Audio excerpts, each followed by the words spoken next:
नमस्कार, citizen voice show में आप सबका स्वागत है। दुबई और यूएई इसको लेकर तमाम चर्चाएं कल से शुरू हो गई। यूएई ने ओपेक से अपने आप को अलग कर लिया है। कुछ लोग कहते हैं कि क्योंकि उसकी जो तेल की प्रोडक्शन कैपेसिटी है वो ज़्यादा है, ओपेक में उसकी प्रोडक्शन कैपेसिटी को 3.5 मिलियन पर बैरल्स पर डे के हिसाब से ही करना था, क्योंकि उसकी capacity 4.5 to 4.75 billion barrel per day है। तो इसलिए यूएई ओपेक से अलग हो गया है। ये कोई नई बात नहीं है, इससे पहले भी कई देश जो हैं ओपेक से अलग हुए हैं।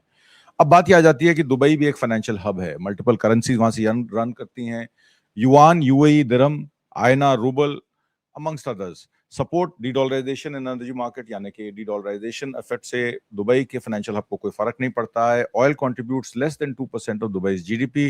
दुबई इंटरनेशनल फाइनेंस सेंटर जो है वो वहां की एक रीढ़ की हड्डी है, जो 0% personal corporation tax in free zones भी देते हैं। और इंफ्रास्ट्रक्चर में international banks, hedge funds, crypto finware firms भी एक वहां का जो मेजर इंफ्रास्ट्रक्चर संभालते हैं। यानी कि दुबई कुल मिलाकर एक फाइनेंशियल हब है जिसमें क्रॉस बॉर्डर पेमेंट्स, इंडिया का जो अगर क्रूड की बात करें तो इंडिया क्रूड का जो ऑयल फ्यूचर्स है वो भी वहीं से खुलता है। आपको रशियन ऑयल खरीदना है तो रिफाइनरीज दुबई के थ्रू ही पेमेंट करती हैं।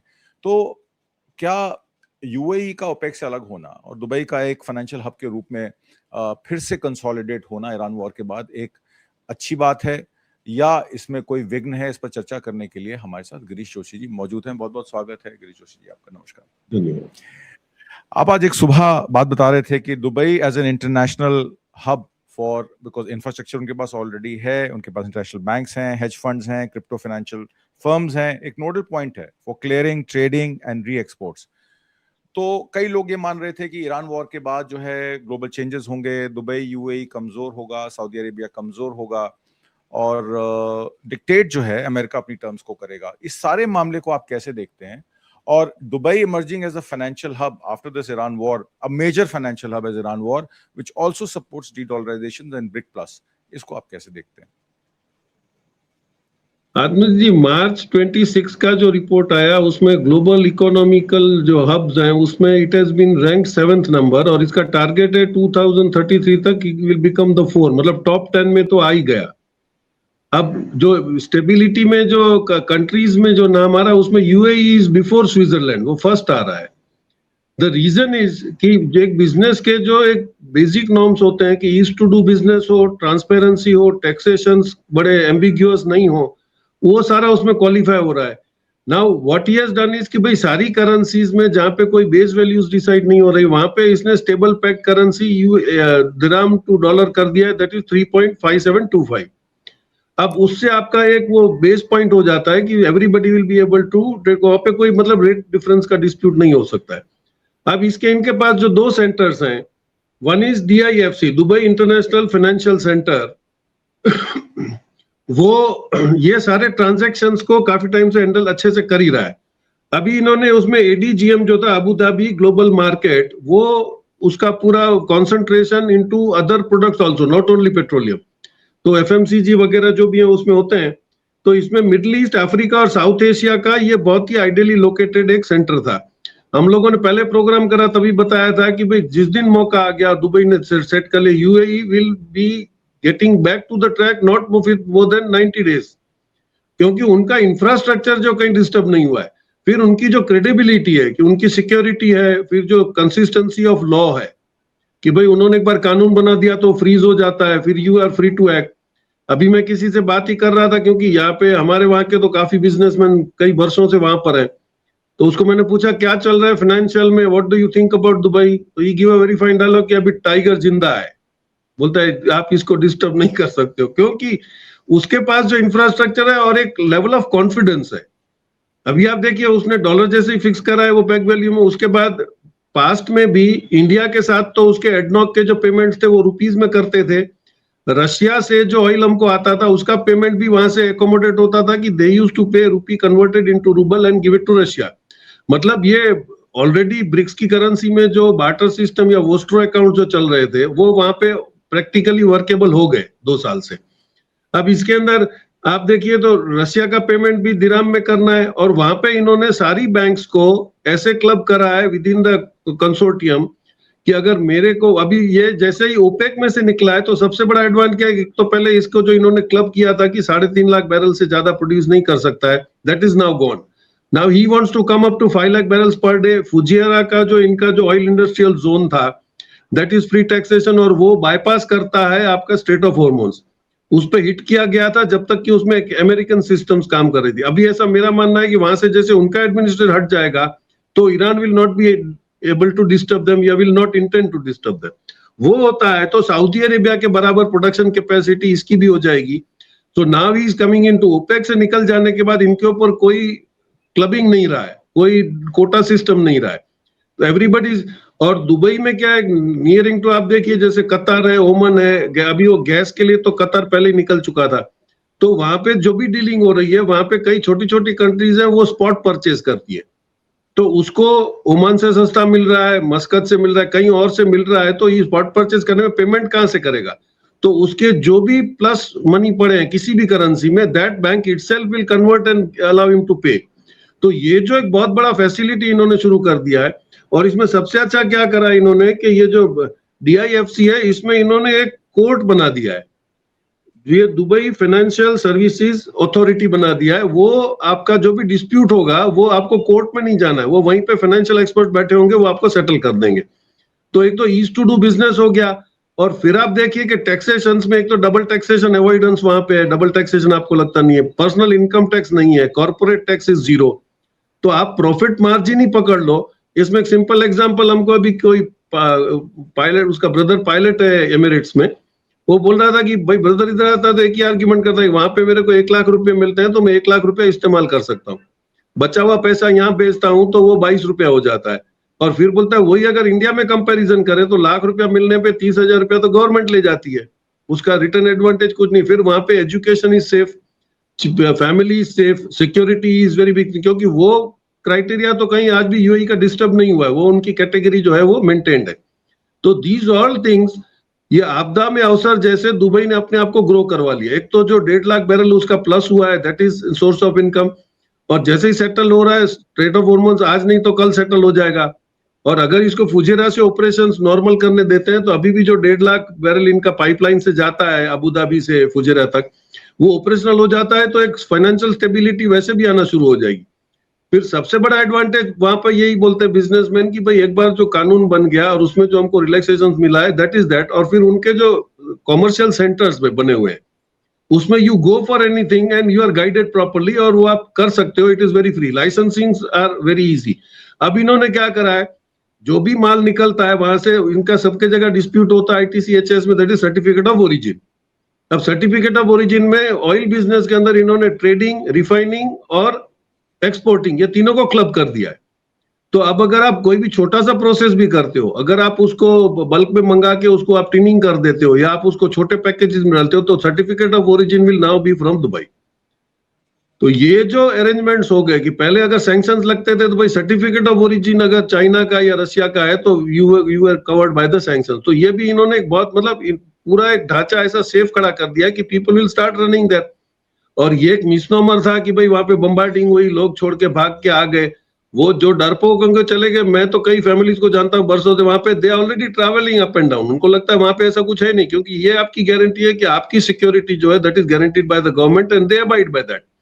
और अभी और फैसिलिटीज वो दे रहे हैं कि वहां पे जिसके पास पता का है, जिसके पास एम्प्लॉयमेंट वीजाज है या इन्वेस्टर्स वीजा है, उनके लिए तो उन्होंने वो रेड कारपेट ट्रीटमेंट कर दिया है कि आप आइरिस पे ही जाके चले जाओ, आपको कोई डॉक्यूमेंट दिखाने की जरूरत नहीं, इमिग्रेशन में खड़ा रहने की जरूरत नहीं। तो ये जो सारा एनवायरनमेंट फिर वो क्लब कर रहे हैं, this will definitely give a boost to UAE. तो ये इनका रैंकिंग होना और अभी भी वो सिक्योर्ड फाइनेंशियल हब माना जाना ये होगा, क्योंकि कंपैरेटिव में उनके आसपास में अभी ऐसी कोई कंट्री नहीं है जिसपे आप पूरा भरोसा कर सको ऑन सिक्योरिटी बेस्ड या कन्वर्जन ऑफ मनी बेस्ड। हालांकि वहां पे तो आप कुछ भी पैसा ले जाओ, कुछ भी डालो, क्योंकि यू आर फ्री, आप कैश भी मूवमेंट कर सकते हो, आप बैंक से भी मूवमेंट कर सकते हो, there is nothing, nobody is asking a question. तो ये सारा जो एनवायरनमेंट हुआ है, दिस वाज द न्यूज के जब उनको डिक्लेयर कर दिया 7th और they are trying to now become 4th, तो वो पूरी उसकी मेहनत करेंगे, उनका कंसंट्रेशन फाइनेंशियल पे आ गया है और they will still keep on relaxing the norms, मेरे को ऐसा लगता है, एंड दे विल रिकवर, उनका अपना स्टेटस वापस बहुत जल्द आ जाएगा। जी, आपने Dubai gold and commodity exchange की बात की, जिसमें दुबई कमोडिटीज क्लियरिंग कॉर्पोरेशन है। गोल्ड दुबई हैंडल करता है 25% ग्लोबल का। और जब आपने देखा कि गोल्ड रश शुरू हुआ ब्रिक्स प्लस करेंसी के लिए, तो चाइना और रशिया जो है डीडॉलराइजेशन ड्राइव में गोल्ड की डिमांड सबसे ज्यादा बढ़ी, और यही वजह है कि यूएई की जो दिरहम सेटलमेंट है वो युआन डोमिनेटेड गोल्ड फ्यूचर्स में भी हो रही है, और युआन का जो प्राइस है वो ऑयल फ्लो का एशिया का जो है दुबई के थ्रू ही जा रहा है, क्योंकि जब आप युआन डोमिनेटेड गोल्ड फ्यूचर्स में डील कर रहे हैं तो फिर आपको कोई दिक्कत ही नहीं है, आप रिफाइन ऑयल की भी पेमेंट कर सकते हैं, और सिर्फ अपनी ही नहीं, आप बाकी कंट्रीज की भी कर सकते हैं। अगर सऊदी अरेबिया को भी युआन में सेटलमेंट चाहिए होगी तो कहीं ना कहीं उसको फाइनेंशियल हब यूएई का ऑलरेडी इस्तेमाल करना पड़ेगा, ये ऑलरेडी कर रहे हैं। अब मेरा सवाल सेपा पे आ जाता है। यूएई इंडिया का एक कॉम्प्रिहेंसिव ट्रेड एग्रीमेंट है जो मल्टी सीबीडीसी प्लेटफॉर्म चाइना और दूसरे कंट्रीज के साथ, तो मैं तरह ये समझना चाहता हूं आपसे कि इंडिया अभी यूएई के साथ जो एक एग्रीमेंट करके बैठा हुआ है सेपा का, उसमें कितना इजाफा ईरान वॉर के बाद या ईरान की लड़ाई या स्कर्मिश के बाद आप क्या देखते हैं कि इस कॉम्प्रिहेंसिव ट्रेड एग्रीमेंट को कितना फायदा मिलेगा? पहले आपने बताया था मुंद्रा पोर्ट का किस तरीके से एक सेटलमेंट हुआ चाबार पोर्ट को लेकर, तो अल नयान के साथ हमारे प्राइम मिनिस्टर मोदी के अच्छे ताल्लुकात हैं। क्या इंडिया यूएई के साथ एक बड़े ट्रेड पार्टनर के रूप में उभर सकता है इस सारी कवायद में? और युआन बेस्ड जो युआन बेस्ड ऑयल सेटलमेंट है, चाहे वो रशिया के तेल की हो फ्यूचर्स की या यूएई की हो, तो अब लोकल करेंसी में पेमेंट और आसान हो जाएगी भारत के लिए। भारत की एनर्जी सिक्योरिटी रिक्वायरमेंट का क्या रहेगा, इसके बारे में बताइए जरा। इसमें यही एक एडवांटेज है कि आपके पेमेंट के सोर्स और आप आउटवर्ड रेमिटेंस जिसको कर रहे हो उस पे वहां पे कोई गवर्नमेंट का कोई रिस्ट्रिक्शन है ही नहीं। अभी आप जो बिजनेस कर रहे हो ट्रेड डेफिसिट में है या प्लस में है, तो जो आपका वहां पे रुपीस पड़ा हुआ और Indian rupees are accepted there, तो वहां पे जो भी पैसा पड़ा है आप उसको अकाउंट एक्स से वाई में ट्रांसफर करके भी जेड को पेमेंट कर सकते हो। ये वहां पे एक इजी टू डू बिजनेस है। तो वो जो सिस्टम्स है उसमें पेमेंट कहीं पे भी ट्रांसफर करनी है, तो ये जो ऑन द स्पॉट परचेज वाला कन्वीनियंस मिल रहा है कि अभी मैंने सोचा कि भाई कतर से गैस सस्ता मिल रहा है तो मैं कतर का वहां पे दुबई में पड़ा हुआ पैसे को कतर से पेमेंट करके वो एक्सेप्ट कर सकता हूँ। तो ये जो ईज टू डू बिजनेस में उन्होंने फाइनेंशियल अरेंजमेंट्स को रिलैक्स कर दिया है, that is going to be the advantage. और हमारे तो यहाँ से 2023 से ये अरेंजमेंट चल रहा था कि रशियन ऑयल का पेमेंट भी जो हमारा दुबई में पैसा पड़ा है that has been paid in rouble, so they don't object to. और वहां पे बैंक टू बैंक भी जैसे वोस्ट्रो अकाउंट्स हो गए, तो मेरा दिराम मैं अपनी बैंक में अपने ही दिराम कोई अपने रूबल पड़े उसको ट्रांसफर करके युआन में पेमेंट करवा सकता हूँ। तो ये जो ईज टू डू बिजनेस उन्होंने कर दिया है उसकी वजह से every countries will be willing that, उसमें छोटे छोटे कंट्रीज हैं जिनकी करेंसी एक्सेप्टेबल नहीं है, that will be accommodating even smaller countries or smaller currencies.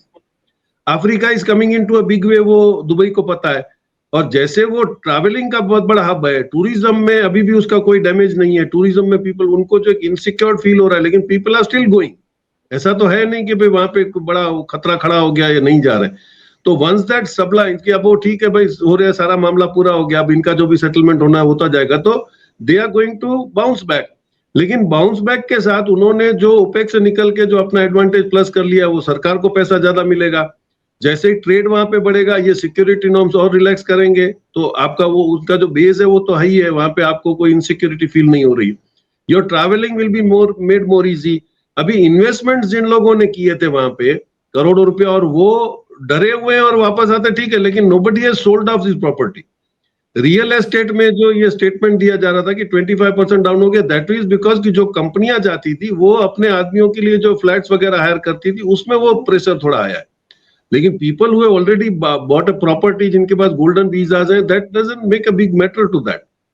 तो ये मैं नहीं समझता वो कुछ अनाउंसमेंट हो रहे हैं इनके इंग्लिश चैनलों के थ्रू या वो जो कर रहे हैं, लेकिन practically when we talk to the people they are still there. कोई वहां पे जो अपना अच्छा जॉब है या अपना बिजनेस वो छोड़ के आया नहीं है।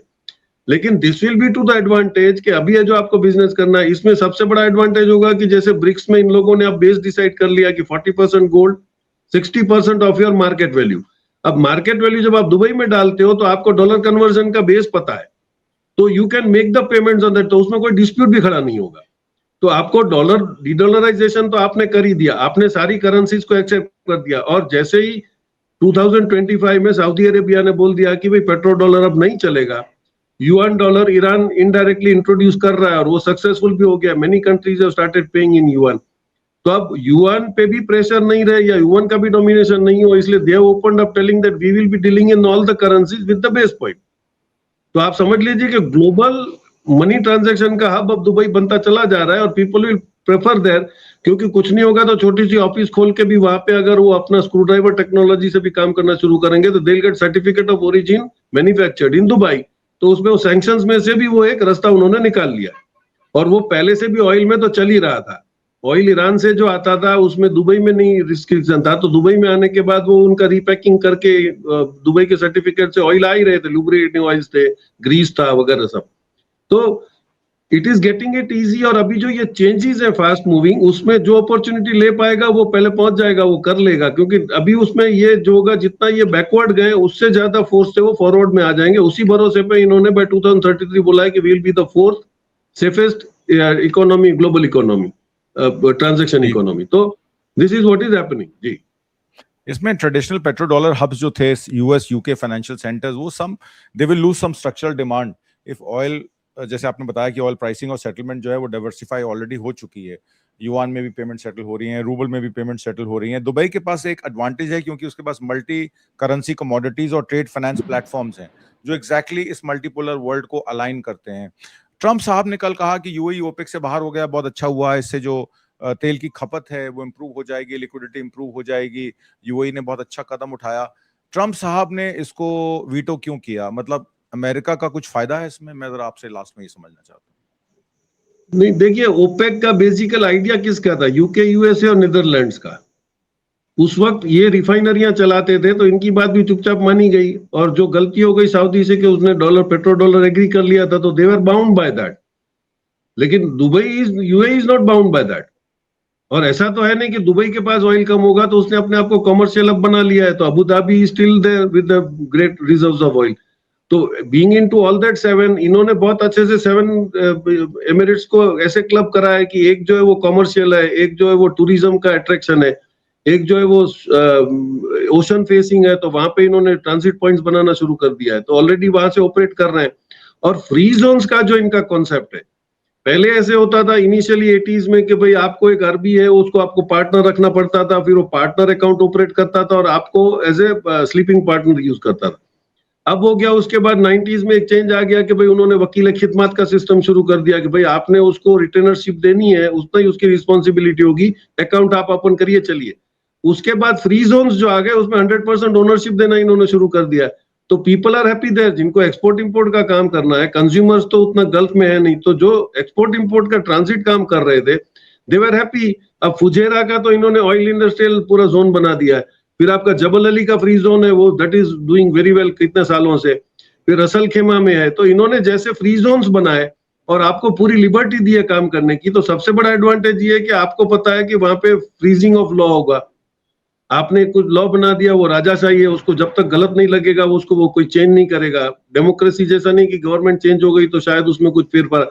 तो एक स्टेबिलिटी है, एक लेवल ऑफ कॉन्फिडेंस है बिजनेस का, तो that people are going there and doing it. और इसके होने से अभी इनके पास स्पेयर जगह जो फ्री जोन्स के अंदर है, जो अमेरिकन एंटिटीज भी वहां से कुछ निकल चुकी है डर के मारे, तो वो सारे वैक्यूम में भी अब पब्लिक तो घुसेगी, क्योंकि व्यापारी होगा वो डरता नहीं है। मैं ऐसे व्यापारी को जानता हूं, वो कितने सालों से यमन में भी धंधा कर रहे हैं, सोमालिया में भी कर रहे हैं। सो पीपल, ऐसा नहीं होता कि पूरा कंट्री डिस्टर्ब होता है, there are many places where people are living. तो अभी आप जैसे देखिए कि एक डिसीजन बहुत इन्होंने स्ट्रांग लिया था कि अपने ये एमए यूसुफ जो है, लुलु के मालिक, originally from Kerala, which is got the world में उनका लुलु मॉल्स का जो रिंग है, उनको बुला के बोल दिया कि भाई एफएमसीजी में ये आइटम्स है, वेजिटेबल्स है, वो स्कैर नहीं होनी चाहिए। तो he was allowed by the UAE government to send cargo aircraft and bring in the material. वो गुजरात से प्लेन गए, उनके महाराष्ट्र से भी गए। तो this is what is happening कि वो कंट्री डिसीजन लेने के लिए किसी पे बाध्य नहीं, वो they are free to do, और एक ही ऑर्डर से काम चलता है। तो उनका जो प्रायोरिटी है कि भाई बिजनेसमैन को एकोमोडेट करना है, उनको कंफर्ट से रहने देना है, that theory will definitely bring them back, और इट इज ऑलरेडी स्टार्टेड जी। सीधी सी बात है, जिस तरीके का डैमेज वहाँ पे ऑयल रिफाइनरीज और गैस इंफ्रास्ट्रक्चर को हुआ है, उसके चलते सभी जो अमीराती कंट्रीज हैं उनको ये लग रहा है कि कहीं ना कहीं हम अपना तुरंत डैमेज कंट्रोल कर लें। और इसी वजह से शायद एक ऑयल रश, जिस तरीके से गोल्ड रश हुआ था उस तरीके से एक ऑयल रश शुरू हो गया है, क्योंकि ऑयल की कीमतें डबल हो गई हैं। कब तक रहेंगी पता नहीं, पर यह जरूर है कि global trade, energy, gold, goods continue to grow, especially east south flows. इस वजह से दुबई का role as facilitator will become more central. सारा लबोलबाब जो है आज की वार्ता का यही है। आज की चर्चा में शामिल होने के लिए और बहुत सारी महत्वपूर्ण जानकारियां देने के लिए गिरीश जोशी जी, बहुत बहुत धन्यवाद, नमस्कार। Thank you sir, thank you very much.